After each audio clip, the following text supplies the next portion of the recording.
जो world war 1 थी ना, वो सरायवो से शुरू हुई थी। तो भाई ये जो उनके देखो पैरों के निशान बने हुए हैं ये, और कहते हैं कि इसी जगह पर खड़े हो गए 28 जून 1914 में। Hey man, how are you? Good. How are you? Good, pretty good. Burak? Yeah, we have with me. किशमिश? ओके, 600। तो भाई उज़्बेकिस्तान से थोड़ी महंगी है।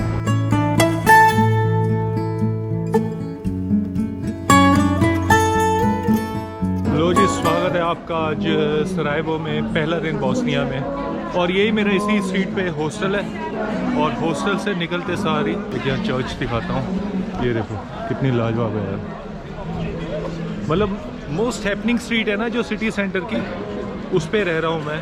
और यह हॉस्टल का मैं पे कर रहा हूँ लगभग 8 यूरो एक दिन का। भाई ये जो सरायवो है ना, ये दुनिया का इकलौता ऐसा देश है जिसका जो नेशनल एंथम है ना, वो उसमें शब्द नहीं है, सिर्फ उसमें म्यूजिक है। जो वर्ल्ड वॉर 1 थी ना, वो सरायवो से शुरू हुई थी। कि इस तरफ ना नदी है निकल रही है सरायवो में से, उस नदी के ऊपर बने हुए हैं 10 ब्रिज, ठीक है। और उसमें एक ब्रिज पर 1914 में अलेक्जेंड्रा फ्रेंच नाम के नेता थे, उनकी वहाँ हत्या की गई थी, उनकी और उनकी वाइफ की। तो उस मर्डर के बाद शुरू हुई थी वर्ल्ड वॉर 1। अरे भाई यहाँ चेस के लिए आ रही है यार, मैं बड़ा शौकीन हूँ चेस का। तो भाई ये है वो लैटिन ब्रिज जहाँ अलेक्जेंडर फ्रैंक को गोली मारी गई थी, और इसी जगह से वर्ल्ड वॉर 1 शुरू हुई थी। तो भाई ये जो उनके देखो पैरों के निशान बने हुए हैं ये, और कहते हैं कि इसी जगह पर खड़े हो गए 28 जून 1914 में गैवरिलो प्रिंसिप ने फ्रांस का और उनकी वाइफ का यहाँ से उनका मर्डर किया था। तो भाई यहीं खड़े होकर, और यही उनकी पोजीशनिंग थी, और इस तरफ गोली मारी थी। यहाँ वो खड़े हुए थे लैटिन ब्रिज के ऊपर, फ्रांस और उनकी वाइफ सोफिया। और ये पूरा ऐसे इन्होंने मतलब बनाया हुआ है यहाँ, जो लास्ट मोमेंट से क्या हुआ था तब उसके बाद। और ये क्रिमेशन सेरेमनी है, ये उनकी लास्ट इमेजेस थी जो वो नीचे चलते हुए आ रहे हैं अपने महल से निकलते हुए। और ये फ्रांस और लेफ्ट में उनकी वाइफ सोफिया।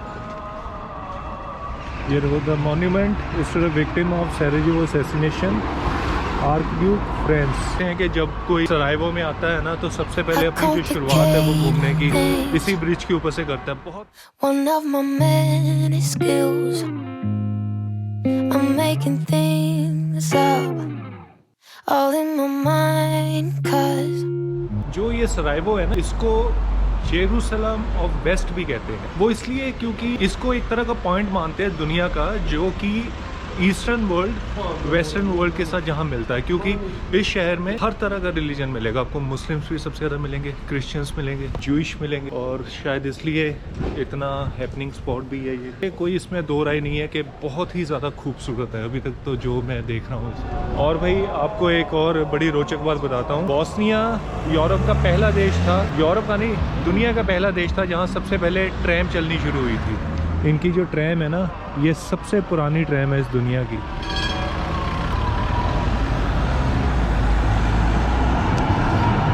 इनकी जो ट्रैम की टिकट है एक राइड की, और यहाँ की जो बसेस की भी टिकट है एक राइड की, वो है सिर्फ 1.80 बैम। यह जो इनकी करेंसी है ना, वो है बोस्निया मार्क। एक बोस्निया मार्क में 45 इंडियन रुपए होते हैं। यहाँ से ओल्ड टाउन शुरू हो जाता है सरायवो का। ये देखो आगे बहुत पुरानी घर बने हैं, आगे जो होता था ना, मतलब साधारण सी हट्स बनी हुई हैं, वो वैसे ही लग रहा है पूरा। मैं जैसा कह रहा था, सरायवो की सबसे बड़ी मस्जिद भी है। भाई यही है मस्जिद, नमाज पढ़ी जा रही है, और इसको आप देख सकते हो यहाँ से।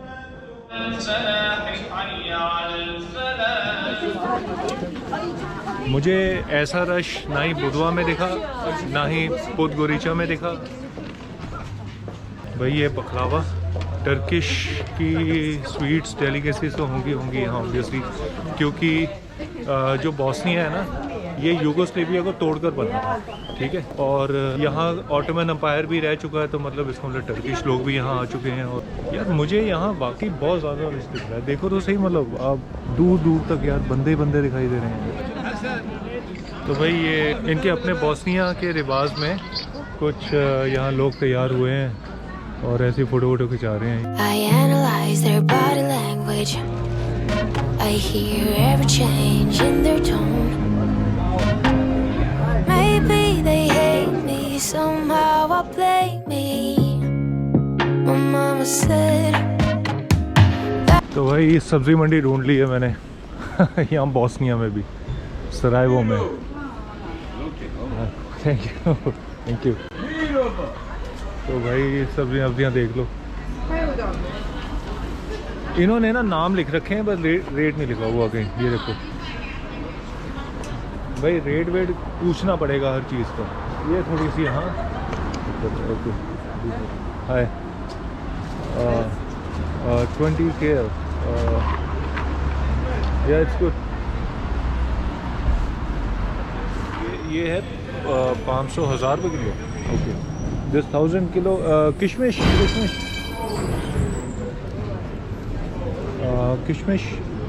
ओके से 600 ओके। तो भाई उज़्बेकिस्तान से थोड़ी महंगी है। काजू है 1500 रुपये किलो। ओके या ओके। और ये है 10 के पैकेट, मतलब 500 रुपये के हैं। इनका एक बैम है 50 रुपये का, तो उसको 50 से मल्टीप्लाई कर देना। यहाँ जो मतलब यहाँ 500 का पैकेट है। Okay thank you. तो भाई यहाँ की जो ड्राई फ्रूट्स हैं वो महंगे हैं। तो चलो भाई ये तो हो गया, बस अपने को कौन सा सब्ज़ी खरीदनी है, क्योंकि मैं यहाँ 1-2 दिन के लिए हूँ। मतलब कल सुबह की मेरी फ़्लाइट है यहाँ से, मैं जा रहा हूँ किसी दूसरे देश में। भाई मैंने ना अभी तक बुराक नहीं खाया यहाँ, तो अगर बुरक मिलेगा ना तो मैं बुरक देखना चाहूँगा यहाँ पे। तो बुरक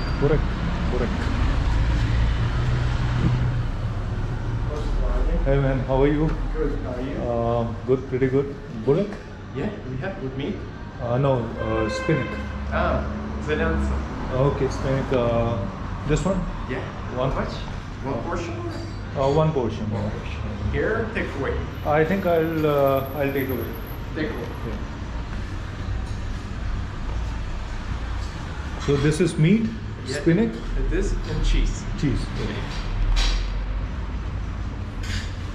For today, that's all that's left. Okay. But we have more options. Okay. Very good. How much I pay for? 4.5 4.5 marks. marks. I have euros. Do you have €5? I'll give you marks back. Okay. बुरक ले लिया मैंने, बुरक नहीं बुराक बुरक ले लिया। मुझे ये पड़ा है 4.5 मार्क का। 4.5 मार्क हो गए 200-225 रुपए के आसपास। पेमेंट की बात बताता हूँ भाई, मेरे पास से सिर्फ यूरो कॉइन्स पड़े हुए थे और कार्ड था। तो जब मैंने पैक वैक करवा लिया तो कहते हम भाई कॉइन्स तो एक्सेप्ट करेंगे नहीं, हम कॉइन्स एक्सेप्ट नहीं करते, आप हमें ना पेपर करेंसी दें यूरो की। मैंने कहा वो तो नहीं है, मेरे पास कार्ड है।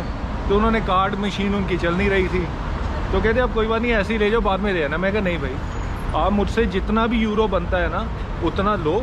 मैं उनको मतलब 2.5 यूरो देकर आया हूँ, और बाद में मैंने कहा अगर मेरा चक्कर लग गया तो मैं आपको फिर ये करेंसी दूसरी दे जाऊँगा। तो भाई सरायों के अपने हॉस्टल में हूँ मैं, और ये मेरे हॉस्टल से बाहर का नज़ारा है भाई। सिटी सेंटर में हूँ ना, एकदम रौनक होने लग गई है, लाइटें लगनी शुरू हो गई हैं। तो नीचे वॉकिंग स्ट्रीट ही है, और ये अपनी किचन है हॉस्टल की। अभी मैं थोड़ा खाना वाना खा रहा था। कुछ भी यूज़ करो, और ये भी इन्होंने बड़ा सजा के रखा हुआ हॉस्टल यार।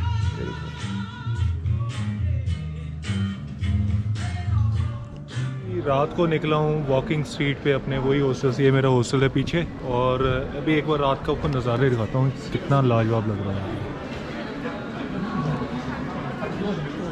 यहाँ ना कुछ ब्रिजेस बने हुए हैं, और उन ब्रिजेस के ऊपर भी लेकर जाऊँगा आपको, कैसे लाइटों के साथ वो चमका रहते हैं। और भाई ये मेरा हॉस्टल वोगा बोंड हॉस्टल है। That's just the weight of the world.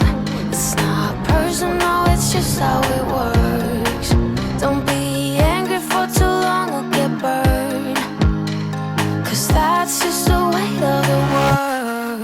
Now, shake it off. अरे क्या होता है, साइकिल चलाने वालों के लिए ब्रिज पे भी अलग रास्ता बना रखा है। ये देखो, ये ट्रैक साइकिल वालों के लिए, और ये है पैदल चलने वालों के लिए। भाई ये है ब्रिज नंबर 2। बीच में कैसे टीवी वीवी जैसा ना इन्होंने जानबूझ के इसको एज अ सेल्फी पॉइंट बना रखा है, ताकि लोग आराम से इसके ऊपर आए। स्पेशली कुर्सियाँ बना रखी हैं यार यहाँ, बताओ बड़ा लाजवाब सा एरिया बना रखा है। ये ब्रिज है भाई, ये देख लो। मतलब इनोवेशन है ना यहाँ के लोगों में। मतलब मैंने देखा यूरोप में ना छोटे छोटे सेल्फी पॉइंट्स ऐसे बहुत से बना रखे, जो वाकई दिखाते हैं कि टूरिस्ट के लिए कितने मतलब इम्पोर्टेंस रखती है। कितनी अच्छी जगह है यहाँ बनी हुई है बैठने के लिए, और सामने नदी बह रही है और बैठो, लाइटों का आनंद लो। वो देखो आगे भी ब्रिज ऐसे दिखाई दे रहे हैं।